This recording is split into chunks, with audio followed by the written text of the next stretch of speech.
ayos lang naman, enjoy kasi nakakasama ko yung mga idol ko dito, lalo na sila Terence, sila Arat.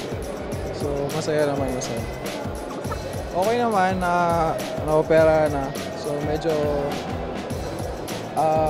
matagal nga ang pagkawala ko eh. So wala, ganun lang. Okay na, naka-recover na. So na-opera na ni Doc Anlas. Medyo kinakabahan tsaka excited. Sana maano na talaga yung pangarap ko na makapasok sa TV. Sabi, yung shooting ko, so, yun naman, nung mga bakasyon naman, yun talaga yung na-improve ko yung shooting ko. Ready na based on conditioning, pero ready naman. Hindi ka na rin for like adjustments, changes sa pagbabago? For naman, okay naman. Sa mga plays, medyo sanay na kay Coach Leo eh. Sa mga plays, sa physicality na lang siguro doon na lang mag-a-adjust sa physicality ng game.